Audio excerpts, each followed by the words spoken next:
Welcome back to my channel Rimtas lifestyle. তোমাদেরকে তো বলাই হয়নি, আমাদের কলেজে গ্রীষ্মের ছুটি পড়ে গেছে। গ্রীষ্মের মানে ওই ভোট আর স্টাডি লিভ যেটা দেয় ওইটারই ছুটি পড়েছে। অনেক দিন ছুটি পড়েছে, তাই জন্য বাড়িতে আছি। আর বাড়িতে থাকলেই আমার নানা রকম জিনিস নিয়ে খুঁটখুট করতে বেশ ভাল লাগে। দেখো, এই যে আম, বাড়িতে পাকা আম অনেকগুলো ছিল, সেইটা নিয়ে এক্সপেরিমেন্ট শুরু। মানে কী যে হবে কে জানে। বানাতে গিয়েছিলাম আইসক্রিম, কিন্তু খেতে হয়ে গেছিলো অন্য কিছু একটা জিনিস।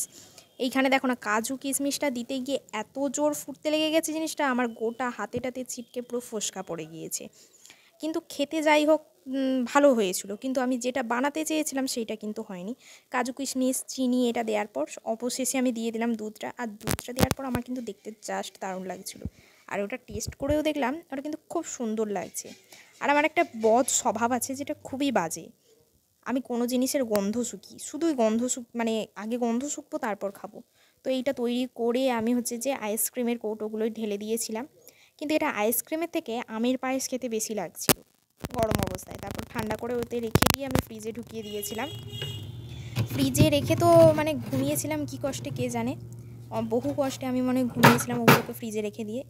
এরপর ঘুম থেকে উঠে আগে চোখ মুখ ধুয়েই ভাবলাম ওইটা আনতে যেতে হবে। তো যেই ভাবা সেই কাজ, ওইটা বার করে কিন্তু আমি একটাও তুলতে পারিনি, ওই দেখো না, কারণ আইসক্রিমটা বসতে এখনও বাকি আছে, সেই জন্য কাঠি এখনও বসেনি। তাই আমি চামচ দিয়েই খেতে শুরু করে দিয়েছি। কিন্তু খেতে কিন্তু খুব সুন্দর হয়েছিল, সত্যি বলছি।